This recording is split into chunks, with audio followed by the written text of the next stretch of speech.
The rain hammered against the courthouse windows like bullets against armor, each drop exploding into 1,000 smaller pieces before sliding down the glass in defeat. Inside courtroom 4B, the familiar symphony of justice played its tired tune, papers shuffling, chairs creaking, the low murmur of lawyers whispering about plea deals and sentencing guidelines. Judge Harold Matherson adjusted his black robe and glanced at the clock. 3:47 p.m. on a Thursday afternoon in downtown Detroit. He'd been on the bench for 23 years, and if there was one thing he'd learned, it was that Thursdays brought out the worst cases. The dregs. The hopeless ones. The bailiff, Officer Martinez, stood by the door checking his phone. The court reporter, Sandra, filed her nails between testimonies. Even the American flag in the corner seemed to droop with exhaustion, as if it too had grown tired of witnessing the same parade of broken lives and broken promises. Next case, Judge Matherson called out, his voice echoing off the marble walls adorned with carved words that proclaimed equal justice under law, words that had long since become just decoration, like wallpaper in a house nobody visited anymore. The prosecutor, Assistant District Attorney Richard Henley, straightened his silk tie and shuffled through his papers. At 54, Henley had perfected the art of looking important. His silver hair was precisely styled, his Italian leather shoes polished to mirror brightness, and his Rolex caught the fluorescent lights every time he gestured. He dealt with juvenile cases like a factory worker on an assembly line, quick, efficient, and without much thought about what happened to the product afterward. People versus Amara Jean Williams, Your Honor, Henley announced, not bothering to look up from his notes. Theft in the third degree, violation of probation, and failure to appear at a previous hearing. The courtroom door creaked open. Everyone turned. And then, everyone looked away. She didn't belong there. Not in their eyes. The girl who walked through those doors looked like she'd crawled out of a storm drain. Barefoot, actually barefoot, in a courthouse where even the janitors wore shoes. Her feet were dirty, cut up from walking on concrete and broken glass, leaving faint smudges on the polished floor that the cleaning crew would scrub away later like evidence of her existence. She couldn't have been more than 12, maybe 13 years old, but her face carried the weight of someone who'd seen decades of disappointment. Her skin was the color of coffee with too little cream, marked by exhaustion and malnutrition. Dark circles under eyes that were too old for her face, too knowing for someone who should still believe in fairy tales. The torn hoodie hanging off her skeletal frame had once been blue, but now it was the color of everything she'd ever owned, faded, stained, forgotten. The Nike swoosh was barely visible, hanging by threads like hope itself. Her jeans, too big for her tiny frame, were rolled up at the cuffs and soaked through from the rain outside. Water dripped steadily from her clothes onto the marble floor, creating a small puddle that seemed to grow with each second. Her hair was matted against her skull, dark brown streaks plastered to her forehead. She hadn't seen a shower in days, maybe weeks. The smell of wet clothes and desperation followed her like a shadow. No family beside her. No lawyer waiting. No guardian figure checking their watch or whispering reassurances. Just her, against the world. The bailiff, Officer Martinez, sighed deeply and shook his head. Another one. Another throwaway kid with no future and no hope. He'd seen hundreds just like her over the years, they came in broken and left more broken. The system wasn't designed to fix them, it was designed to process them. The prosecutor, Henley, checked his expensive watch, a Rolex Submariner that cost more than most people made in 3 months. He had dinner reservations at 7 with the mayor's chief of staff.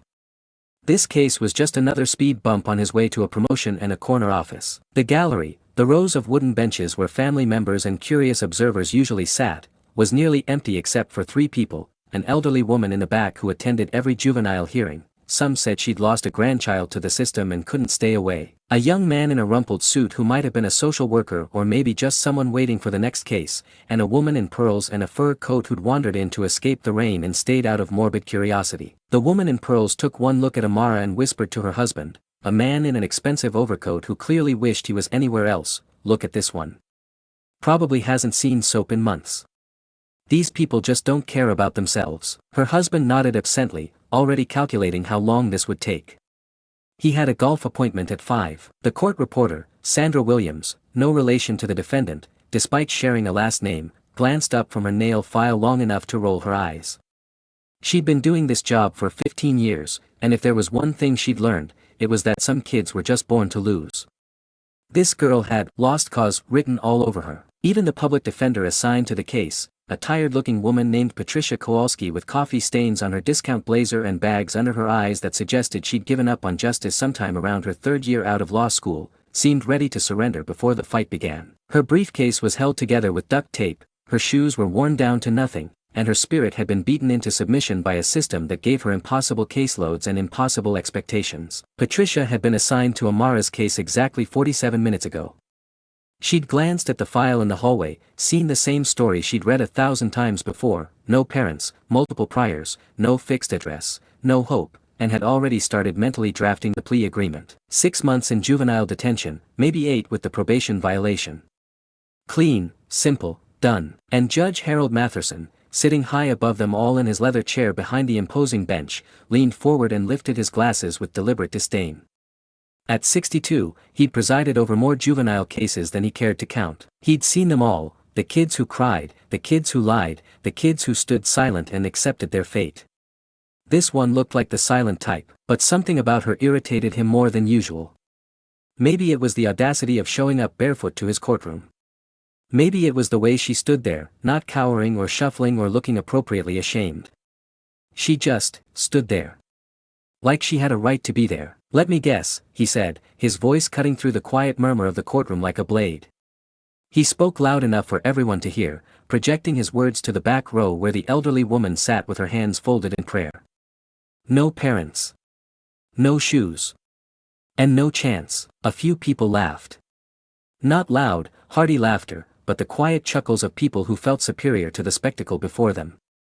The woman in pearls covered her mouth with a manicured hand, her wedding ring, a rock the size of a marble, catching the light. The young man in the rumpled suit shook his head with something that might have been pity or might have been disgust. The girl didn't laugh. She didn't cry either. She didn't do anything except stand there, water still dripping from her clothes, creating a puddle that reflected the fluorescent lights above like a mirror showing everyone exactly who they really were. Her name was Amara Jean Williams. But no one asked. No one ever asked. She'd been in the system since she was 7 years old, passed from foster home to group home to emergency placement like a package nobody wanted to sign for.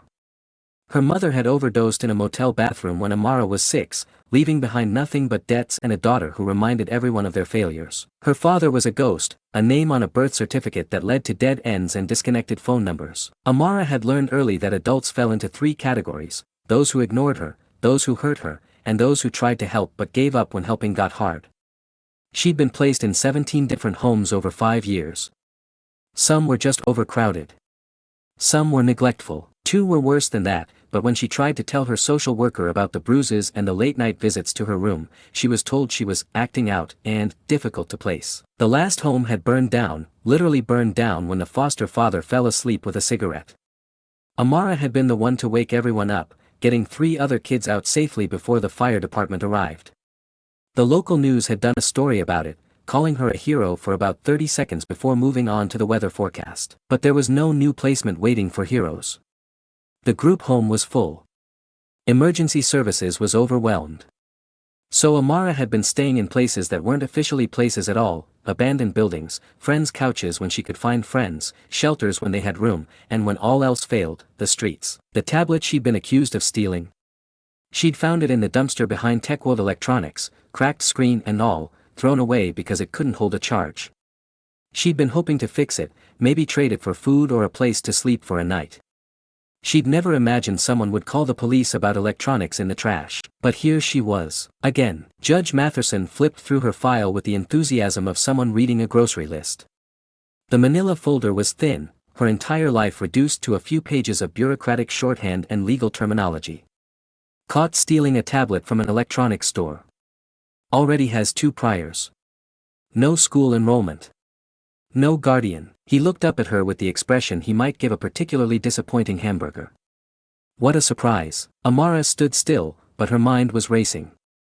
She'd learned to read upside down from years of sitting across from social workers and lawyers who talked about her like she wasn't there. She could see her file from where she stood, could read the notes scribbled in the margins: defiant attitude. Refuses to engage. Limited prospects for successful placement. Limited prospects. Like she was a stock investment that wasn't paying off. The prosecutor, Henley, chuckled, a sound like ice cubes clinking in an expensive whiskey glass. Your Honor, this one's simple. Recommend placement in juvenile detention.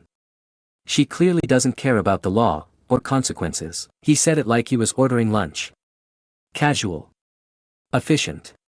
Another case closed, another kid filed away in the system's vast storage facility for broken dreams. The judge nodded, already reaching for his gavel. The same gavel he'd used to seal the fates of thousands of children over the decades. I've seen dozens like her.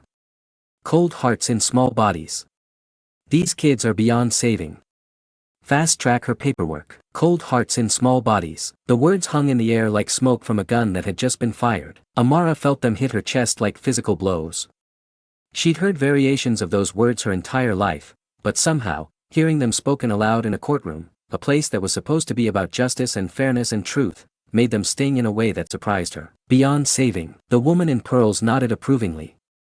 Finally, someone willing to say what everyone's thinking, she whispered to her husband, who was now openly checking his phone for stock prices. The court reporter went back to her nails. The bailiff started thinking about his dinner plans. And the public defender, Patricia Kowalski, didn't even look up from her notes. She'd heard it all before. Some judges were more brutal about it than others, but the message was always the same: these kids don't matter. These kids can't be helped. These kids are disposable. Patricia had gone to law school with dreams of changing the world. She'd written her thesis on juvenile justice reform and graduated magna cum laude with plans to be a voice for the voiceless. That was 12 years and about 3,000 lost cases ago. Now she just wanted to get through the day without having to look too closely at what she'd become. But there was something about this girl that made Patricia glance up from her legal pad. Maybe it was the way she stood, not defiant, not broken, just present. Like she was actually listening to every word being said about her future. Most kids either fell apart or shut down when they heard themselves being discussed like evidence in their own trial. They cried or they cursed or they stared at the floor and tried to disappear. This girl was doing none of those things. She was thinking. The gallery had grown restless. The elderly woman in the back, Mrs. Dorothy Freeman, though nobody knew her name, had seen this scene play out hundreds of times.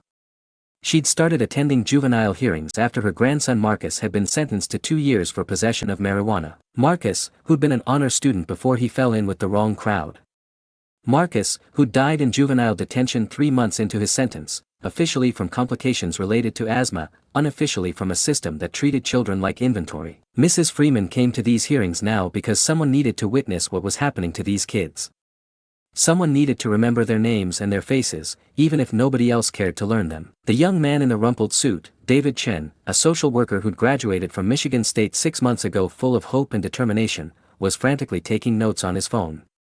This was only his 3rd time observing court proceedings, and he was still shocked by how quickly and coldly decisions were made about children's lives. His professors had talked about systemic issues and institutional bias, but seeing it play out in real time was different. Harder. He wanted to stand up, to object, to say something about due process and the rights of minors. But he was just an observer. He had no standing here, no voice in this process. He could only watch and take notes and hope that someone with actual power would eventually care enough to change things. The fluorescent lights hummed overhead, casting harsh shadows across everyone's faces. The air conditioning kicked on with a mechanical wheeze, circulating stale air that smelled like industrial disinfectant and broken dreams. Outside, the rain continued to pound against the windows, each drop like a tiny fist demanding to be let in. Judge Matherson had his gavel in hand now, ready to bring it down and move on to the next case on his docket. He had 17 more to get through before 5 o'clock, and his wife had made dinner reservations at their country club for 6:30. If he hurried, he might even have time to hit a few balls at the driving range. This was how it always went. Quick, efficient, final. No drama, no delays, no complications. Just the smooth machinery of justice processing another broken child through the system like grain through a mill. But then something happened that Judge Harold Matherson, in 23 years on the bench, had never experienced before. The grain spoke back. "Do I get to say something?" Amara asked suddenly. The room went quiet. Not just quiet, silent. The kind of silence that happens in the split second between lightning and thunder, when the whole world holds its breath waiting for the storm to hit. The court reporter stopped filing her nails and looked up. The bailiff stopped checking his phone. The prosecutor paused with his pen halfway to paper. Even the woman in pearls stopped whispering to her husband and turned to stare. But it was Judge Matherson's reaction that told the real story. He blinked, actually blinked, like someone had just slapped him across the face. In all his years of dealing with juvenile defendants, he couldn't remember the last time one had asked to speak. They usually just stood there and took whatever sentence he handed down, or they broke down crying and begged for mercy he rarely gave. They didn't ask questions. They didn't make requests. They certainly didn't interrupt the proceedings with the audacity to suggest they had something worth saying. "Excuse me," he said, removing his glasses and cleaning them slowly, buying time while he processed what had just happened. She stepped forward. Still barefoot. Still soaked. Still looking like she'd crawled out of society's garbage bin. But something had shifted in her posture. Her spine straightened. Her shoulders squared. Her chin lifted. And her voice, when it came again, was nothing like the broken whisper everyone expected from someone in her position. "If I'm the one being punished, I'd like to speak." The words were clear, articulate, and delivered with a confidence that seemed to come from nowhere and everywhere at once. This wasn't a child begging for mercy or crying about unfairness.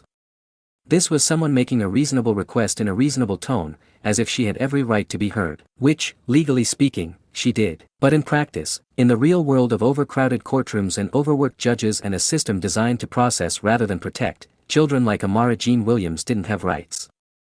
They had sentences. Judge Matherson stared at her for a long moment, trying to reconcile what he was seeing with what he expected to see. The girl standing before him wasn't the broken, defeated creature he'd been prepared to dismiss.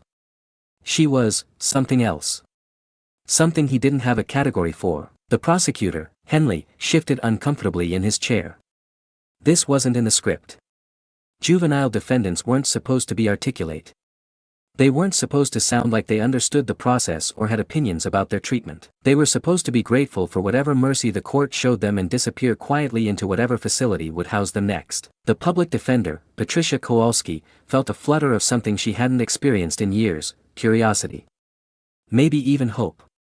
This girl wanted to speak for herself, which meant she might actually have something to say. In Patricia's experience, the kids who asked to speak usually fell apart within 30 seconds, but something about Amara's demeanor suggested this might be different. Mrs. Freeman, in the back row, leaned forward slightly. In all her months of attending these hearings, she'd never heard a child ask to address the court.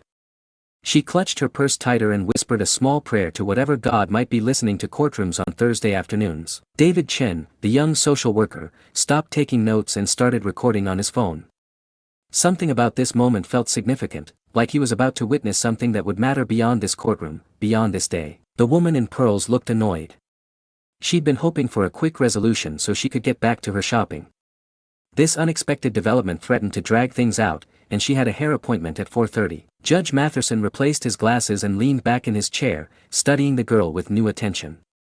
After a moment, his lips curved into what might have been a smile but looked more like a predator showing teeth. "Fine," he said, his voice carrying just enough condescension to remind everyone who was in charge here. "Say your piece. But make it quick." He expected tears. He expected a rambling, incoherent plea about how she was sorry and wouldn't do it again and please don't send her away. He expected the kind of pathetic performance that would justify his decision and make everyone in the courtroom feel better about what they were about to do to a child. What he didn't expect was for Amara Jean Williams to reach into her hoodie pocket with the careful, deliberate movement of someone who knew exactly what they were doing. She pulled out a folded paper, creased and dirty from being carried everywhere, but held with the reverence most people reserve for family photos or love letters. The paper looked like it had been folded and unfolded 1,000 times, like it was something precious that had been consulted again and again. "This is a transcript from State v. Lawson ***, 2014, ***, she began, her voice gaining strength with each word. The judge in that case ruled that no juvenile can be placed in detention without a verified guardian search, education access review, and psychological evaluation. None of those things have been done in my case." The silence that followed was different from the earlier quiet. This wasn't the pause of surprise or confusion. This was the silence of adults who had just realized they were dealing with something they hadn't prepared for. The prosecutor, Henley, felt his stomach drop. State versus Lawson wasn't obscure case law, it was a landmark decision that had reformed juvenile sentencing procedures across 3 states.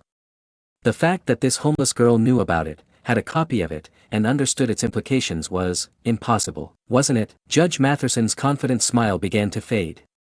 He knew Lawson. Hell, he'd been required to attend seminars about Lawson. The case had created a bureaucratic nightmare for courts across the region, adding layers of review and documentation that slowed down the whole process. But the girl was right, those procedures were legally required, and from what he could see of her file, none of them had been followed. Also, Amara continued, unfolding another piece of paper with the same careful reverence, the store I allegedly stole from had already thrown that tablet in the trash. I have video evidence of it in the dumpster, time-stamped 2 hours before I retrieved it. I took what had been legally discarded. That's not theft under Municipal Code 7.3, unless someone can prove ownership of abandoned property. Now the silence was deafening. The gallery erupted in whispers. The woman in pearls stopped checking her phone and stared openly at the girl. Mrs. Freeman felt tears prick her eyes, not from sadness, but from something that might have been pride. David Chen's hands were shaking as he held his phone to record what was happening. Even the bailiff, Officer Martinez, was paying attention now. In 15 years of courthouse security, he'd never heard a defendant, adult or juvenile, cite municipal code from memory. The prosecutor, Henley, stood up so fast his chair squeaked against the marble floor. Where did you get that case law? That transcript? His voice cracked slightly on the last word. For the first time since she'd entered the courtroom, Amara Jean Williams smiled. It wasn't a happy smile or a mean smile. It was the smile of someone who had been underestimated their entire life and had finally found a moment to prove everyone wrong. I read, she said simply, as if it were the most obvious thing in the world. Everything. Court cases people throw away outside law offices. Textbooks with torn covers from dumpsters behind the law school. Legal briefs left on park benches. Discarded law journals from attorney offices. She gestured to her soaked hoodie, her bare feet, her appearance that screamed poverty and neglect. You see someone who doesn't belong here. Someone who couldn't possibly understand your world of laws and procedures and proper protocol. But here's what you don't see. She reached into her other pocket and pulled out more papers, dozens of them, folded and refolded, water-stained but carefully preserved. Case citations. Legal precedents. Constitutional amendments. A library of law carried in the pockets of a girl who owned nothing else. Miranda versus Arizona. Every person has the right to remain silent and the right to an attorney. But I wasn't read my rights when I was arrested. I wasn't told I could have a lawyer present during questioning. The public defender, Patricia Kowalski, felt her heart start pounding. She grabbed her own copy of the case file and started flipping through it frantically. The arrest report, the initial questioning, the processing documents, where was the Miranda waiver? Where was the record of rights being read? It wasn't there. In Re-Galt, Amara continued, her voice getting stronger, more confident. Juveniles have the same due process rights as adults in criminal proceedings. That includes the right to adequate representation. But my lawyer, she glanced at Patricia with something that might have been sympathy, was assigned to my case 47 minutes ago. She's never spoken to me. She doesn't know my name, my history, or anything about my circumstances. How is that adequate representation? Patricia Kowalski felt her face burn with shame. The girl was right. Patricia had been handed the case file in the hallway and told to handle it. She'd glanced at the charges, seen the pattern she'd seen 1,000 times before, and had already started planning the plea agreement. She hadn't even introduced herself to her client. Brown versus Board of Education, Amara said, pulling out another paper. Education is a fundamental right. But I've been out of school for 3 months because there's no stable address to enroll me. The system removed me from my last placement but provided no educational continuity. That's a violation of my constitutional rights. Judge Matherson was staring at her now with something approaching awe. Or maybe horror. This girl, this homeless, barefoot, apparently abandoned child, was delivering a more coherent legal argument than half the attorneys who appeared in his courtroom. But here's the big one, Amara said, unfolding what appeared to be her most precious document. The paper was worn almost transparent from handling, covered in handwritten notes and highlighted passages. Kent versus United States. The Supreme Court ruled that juveniles facing potential transfer to adult court have the right to a hearing, the right to representation, and the right to access their records.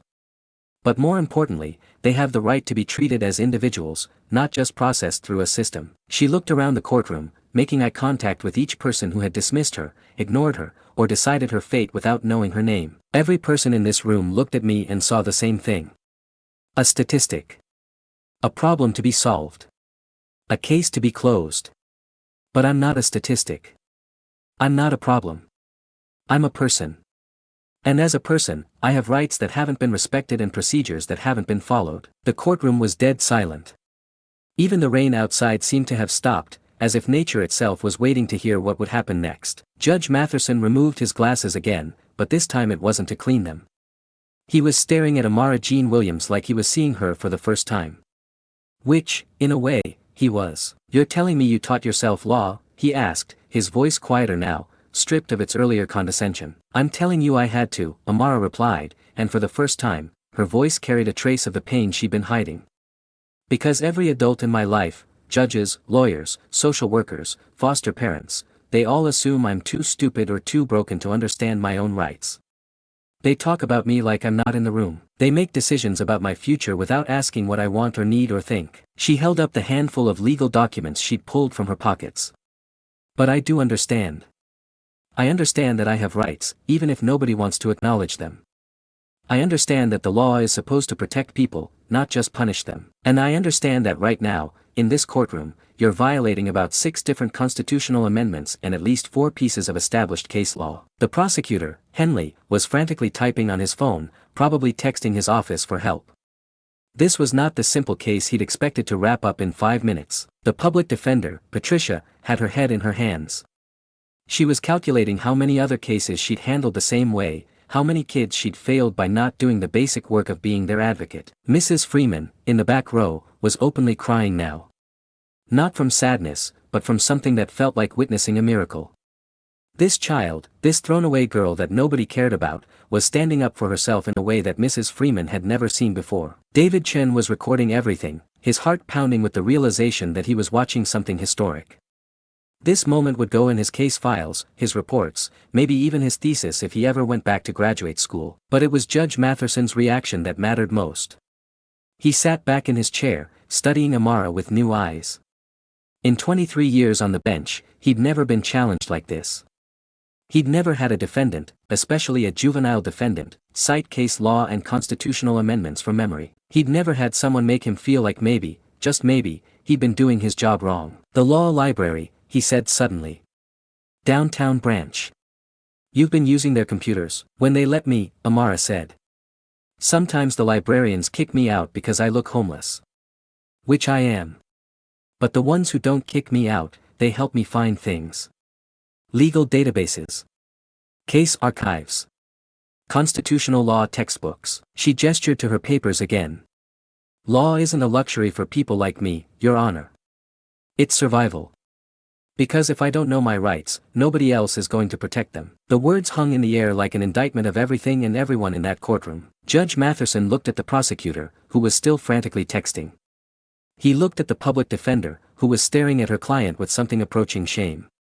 He looked at the gallery, where 3 people sat witnessing something they'd never expected to see. Then he looked back at Amara Jean Williams, 12 years old, barefoot, soaking wet, and absolutely right about everything she'd said. "Miss Williams," he said slowly, testing out her name for the first time. "These allegations you're making about procedural violations, they're serious. They're not allegations, Your Honor. They're facts. And they're documented in every case file you processed today, and probably every day for the past 5 years." The challenge was quiet but unmistakable. She wasn't just defending herself anymore. She was indicting the entire system. "Are you saying this court doesn't follow proper procedures?"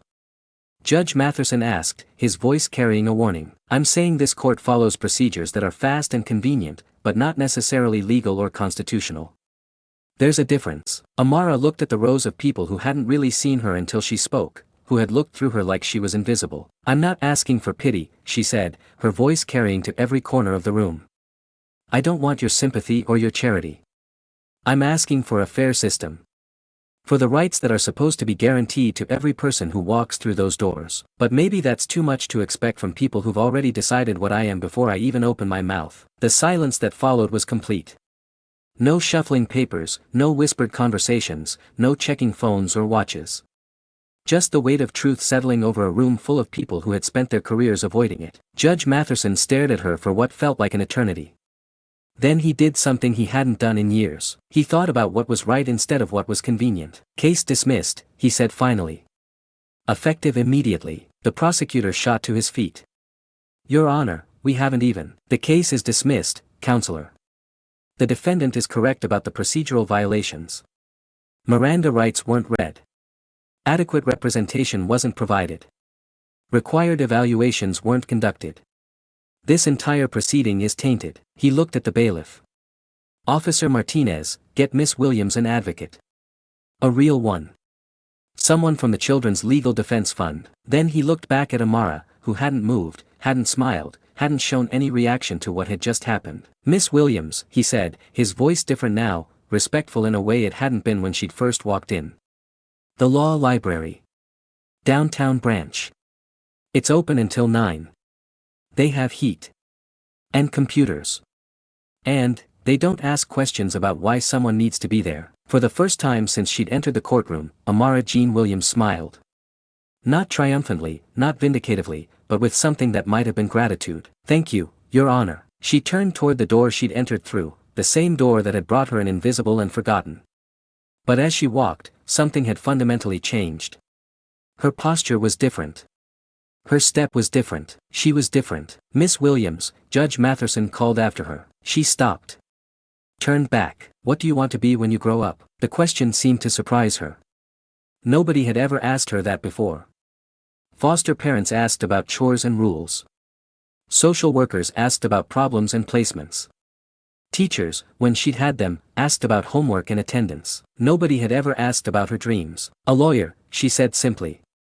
So other kids like me don't have to teach themselves how to survive your system. She walked out, still barefoot, still in her torn hoodie, but with her head high and her shoulders back. Behind her, the courtroom remained silent until she was gone. Then the whispers started. The prosecutor was already on his phone, calling his supervisor. The public defender was staring at her hands, wondering how many other kids she'd failed. Mrs. Freeman was wiping her eyes and smiling. David Chen was saving his recording and planning his report. And Judge Harold Matherson sat in his chair, staring at the door where a 12-year-old girl had just taught him more about justice than he'd learned in 23 years on the bench. Outside, the rain had stopped. The sun was trying to break through the clouds, sending shafts of light through the courthouse windows to illuminate the empty space where Amara Jean Williams had stood and changed everything. She walked in invisible. But when she spoke, the entire system had no choice but to listen. Chapter 2, The System Strikes Back. If Chapter 1 gave you chills, wait until you see what happens when the system fights back against a girl who refuses to stay silent. Don't forget to subscribe and share this incredible story. 3 weeks after Amara Jean Williams walked out of courtroom 4B, the Detroit Free Press ran a small story on page 7, Homeless Girl Challenges Court Procedures.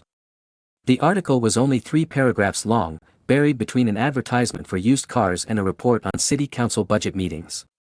Most people never saw it, but the people who mattered did. District Attorney William Connors read it over his morning coffee in his corner office on the 15th floor of the Frank Murphy Hall of Justice. The mahogany desk, the law degrees on the wall, the photos with mayors and governors, everything in that office screamed power and influence. Connors had built his career on being tough on crime, and juvenile crime was his specialty. Lock them up early, save society later, was his unofficial motto. The newspaper article made his coffee taste bitter. At 58, Connors had political ambitions that stretched beyond the prosecutor's office. Governor, maybe senator if the winds blew right. His no-nonsense approach to juvenile justice had made him popular with voters who were tired of seeing kids run wild in the streets. His conviction rate was legendary. His plea bargain statistics were even better. But legends were built on predictability, and this Amara Williams girl was anything but predictable. Margaret, he called to his assistant through the intercom. Get me everything on the Williams case. And find out who's been helping her. Meanwhile, 3 miles away in the downtown branch of the Detroit Public Library, Amara sat at her usual table by the heating vent, surrounded by towers of legal books and case files. Her workstation had evolved over the past 3 weeks. What started as a corner where she could stay warm had become a command center. Law journals were stacked in precise order. Printed case studies were organized by topic and date. Legal pads covered in her small, neat handwriting documented everything she'd learned about juvenile justice, constitutional law, and the massive gaps between what the law promised and what actually happened in courtrooms across the city. The librarians had stopped trying to move her along. Mrs. Chen, the head librarian, had even started bringing her sandwiches when she worked through lunch. Which was every day. You know, Mrs. Chen said, setting down a turkey sandwich and a carton of milk, there are actual law schools if you're interested in this stuff. Amara looked up from a Supreme Court decision she was annotating. Her appearance had improved slightly over the past 3 weeks. She'd found a shower at the YMCA and managed to get some donated clothes from a church downtown. But her eyes still carried the wariness of someone who'd learned not to trust good fortune. Law schools cost money, she said simply. And they require things like permanent addresses and guardians who can sign forms. What about college prep programs? Scholarships? What about being 12 years old and living in the library? Mrs. Chen sat down across from her. At 62, she'd seen enough kids come through the library to recognize the special ones. The ones who used books as escape hatches from impossible lives. But she'd never seen anything like Amara. You know you can't live here forever, Mrs. Chen said gently. I'm not living here, Amara replied, not looking up from her notes. I'm just existing here until I figure out the next part. The next part had been occupying more and more of her thoughts lately. The victory in Judge Matherson's courtroom had felt good for about 24 hours. But then reality set in. She was still homeless. Still without a guardian. Still a ward of a state that didn't know what to do with her. The advocate Judge Matheson had ordered, a sharp, determined woman named Lisa Rodriguez from the Children's Legal Defense Fund, had been helpful but realistic. Yes, the procedural violations in Amara's case were significant. Yes, it highlighted problems in the juvenile justice system. But fixing those problems would take years, maybe decades. What about you, though? Lisa had asked during their meeting. What do you need right now? It was a good question. What did she need? Safety. Stability. A place to belong that wasn't contingent on being grateful or quiet or invisible. But those weren't things you could get from winning a court case. Those were things that required someone to actually care about your future instead of just processing your case. Amara's thoughts were interrupted by voices near the library entrance. 3 kids, maybe 14 or 15 years old, were arguing with the security guard about something. Their voices carried across the quiet reading room. Told us to find the girl with the legal books. Said she could help with court stuff. My brother's trial is tomorrow and his lawyer won't even. Amara looked up. Word was spreading, apparently. Over the past 2 weeks, she'd started getting visitors. Kids from the system, kids facing charges, kids whose public defenders were overwhelmed or incompetent. They came looking for the girl who'd made a judge back down. She'd helped when she could. A 15-year-old named Marcus whose assault charge was really self-defense when he protected his little sister from bullies. A 13-year-old girl named Keisha whose shoplifting case was actually evidence of her being forced to steal by an abusive foster parent. Small victories, but victories nonetheless. But helping a few kids navigate their individual cases wasn't enough. The system itself was broken, and broken systems required more than band-aid solutions. Amara? Mrs. Chen's voice brought her back to the present. Those kids are asking for you. She looked toward the entrance where the 3 teenagers were still talking to the security guard. One of them, a tall boy with a Lakers jersey and shoes that had seen better months, caught her eye and pointed in her direction. Yeah, she said, closing her law book and standing up. Send them over. The boy's name was Deshaun Williams, no relation, despite the shared last name. His story was depressingly familiar. Single mother working 2 jobs, older brother already in the system, caught selling drugs to help pay rent after his mom got laid off from her second job. My public defender wants me to take a plea, Deshaun explained, his voice shaking slightly. Says I'll get 6 months in juvie instead of risking trial and getting sent to adult court. What were you selling? Amara asked, pulling out a legal pad. Weed. Just weed. But it was like, half an ounce, so they're calling it, intent to distribute. Any priors? Truancy. And I got caught with a joint last year. Amara was already writing, her mind racing through the legal possibilities. How old are you? 15. How old did you look when you were arrested? Deshaun seemed confused by the question. I don't know. 15. That's not what I'm asking. Police reports always include physical descriptions. Height, weight, estimated age. What did they write down? She'd learned this trick from reading hundreds of arrest reports in the law library's legal database. Cops routinely guessed ages, and they often guessed wrong. If an officer wrote down that a suspect appeared older than they actually were, it could affect charging decisions. I don't know. My lawyer never showed me the report. Of course he hadn't. Public defenders in juvenile cases were so overwhelmed that many never bothered with details that might actually help their clients. Okay, Amara said, making more notes. What about the search? How did they find the drugs? I was walking home from school. They said I looked suspicious. Did they ask to search you or did they just do it? They just did it. Said they smelled marijuana. Did you consent to the search? I don't know what that means. Amara looked up from her notes. This was the part that always broke her heart. These kids were being processed through a legal system they didn't understand, with lawyers who didn't have time to explain it to them, facing consequences that would follow them for the rest of their lives. Consent means they asked permission and you said yes.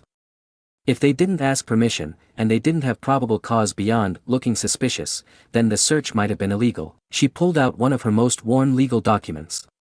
Fourth Amendment. Protection against unreasonable search and seizure. If the search was illegal, then anything they found during that search can't be used as evidence. Deshawn's eyes widened. For real, for real. But we need to see the police report and the arrest documentation. And we need to do it before tomorrow. She looked at the other two kids who'd come with Deshawn. What about you guys? The girl, maybe 13, with braids and a backpack covered in patches, spoke up first. I'm Keisha. I got caught stealing from Target, but it wasn't. I mean, I didn't want to steal. My foster dad, he makes me do it.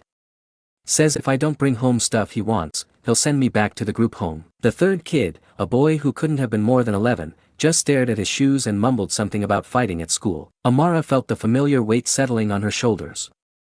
3 kids, 3 cases, 3 young lives being destroyed by a system that was supposed to protect them. And here they were, sitting in a library, asking a 12-year-old homeless girl for help because the adults in their lives had failed them. All right, she said, grabbing a fresh legal pad.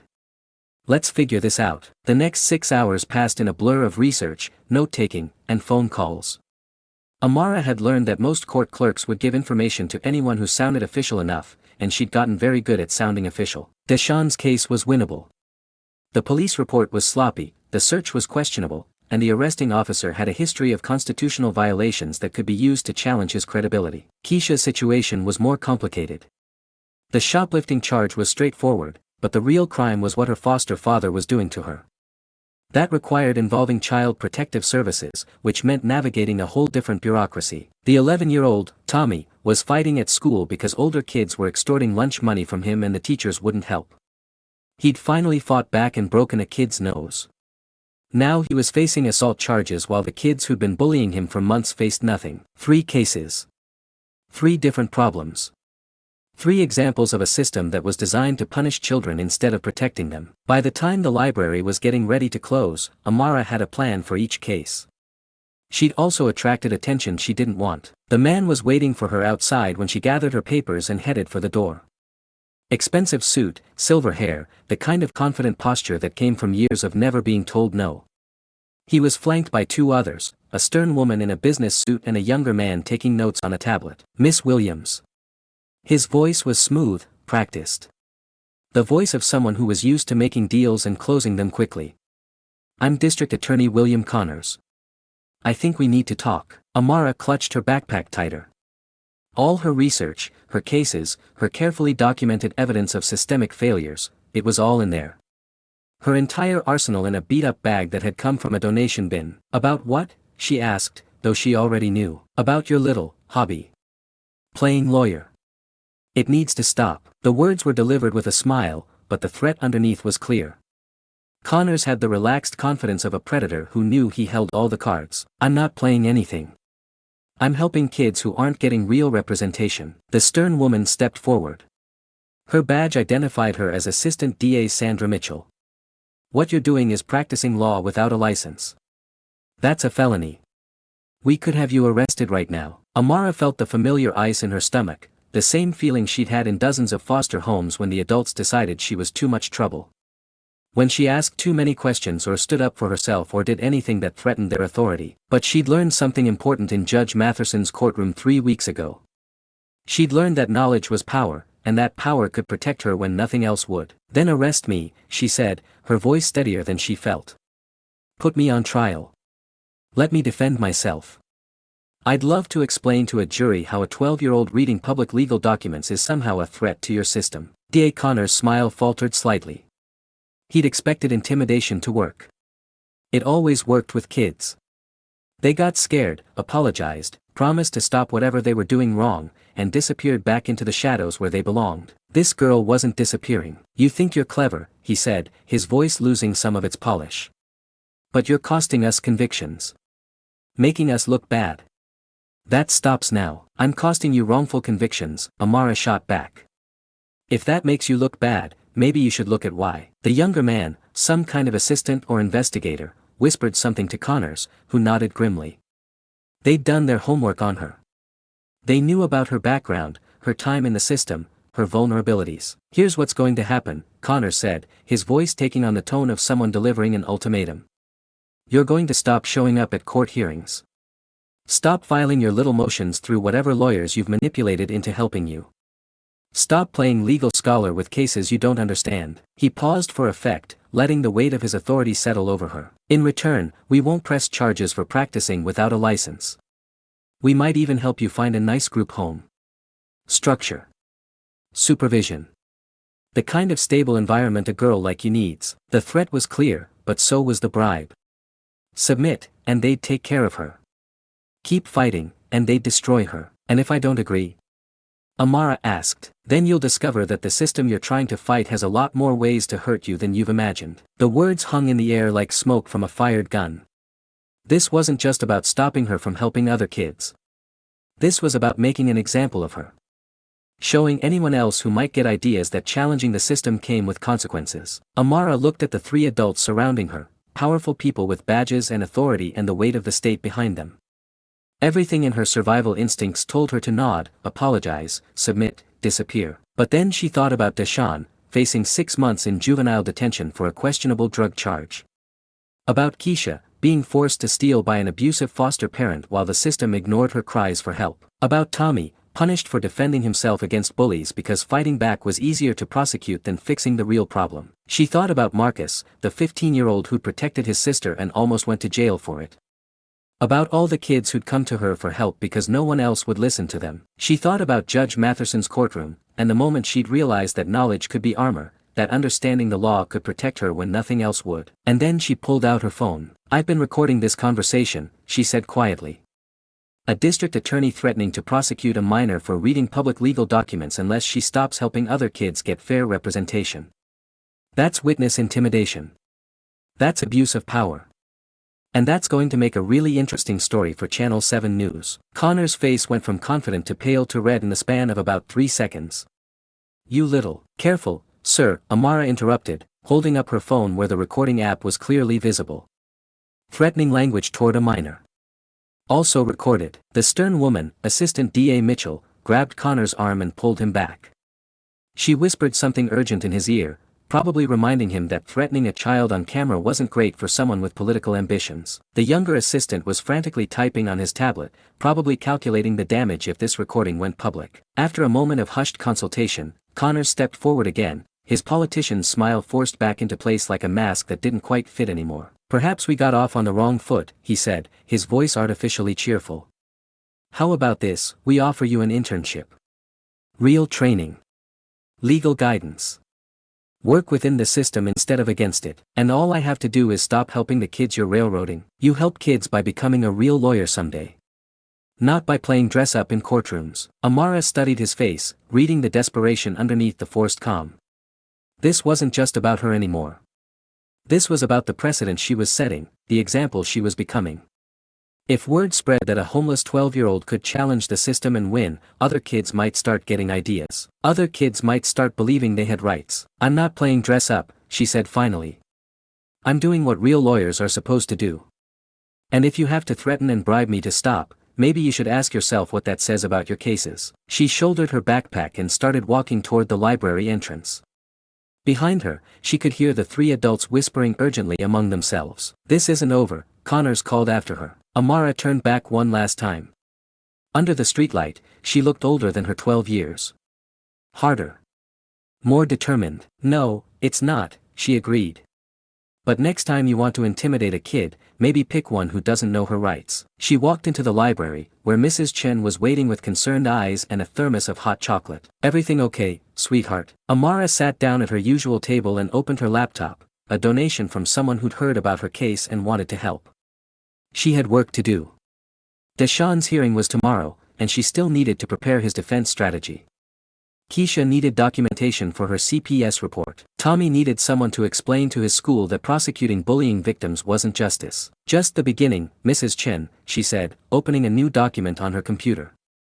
Just the beginning. She began typing a formal complaint to the State Bar Association regarding prosecutorial misconduct in juvenile cases. Then she started a second document, a detailed analysis of constitutional violations in the Detroit juvenile justice system. If they wanted to fight her, she'd give them a fight. But it wouldn't be the kind of fight they expected. It would be the kind they couldn't win. Outside, D.A. Connors and his team drove away, but Amara knew they'd be back. The system didn't like being challenged, especially not by someone who was supposed to be powerless. But she wasn't powerless anymore. She had knowledge, allies, and most importantly, she had proof that the system could be beaten. Every kid she helped, every case she won, every small victory in those courtrooms, they were building something bigger than individual cases. They were building hope. And hope, Amara had learned, was the most dangerous thing of all. 3 days later, Channel 7 News ran a story about a 12-year-old legal advocate helping juvenile defendants. The video of D.A. Connors threatening her outside the library played on every local news station and went viral on social media. Within a week, Amara had received calls from 3 law schools offering her mentorship programs, 2 civil rights organizations wanting to fund her work, and 47 kids asking for help with their cases. The revolution had begun. She walked in invisible. But when she spoke, the entire system had no choice but to listen. If this story moved you to tears or filled you with hope, smash that like button and tell us in the comments what you thought. Subscribe for more incredible true stories of courage against impossible odds, and share this with someone who needs to believe that one voice can change everything. Sometimes the smallest people carry the biggest truths, and Amara's story is just getting started.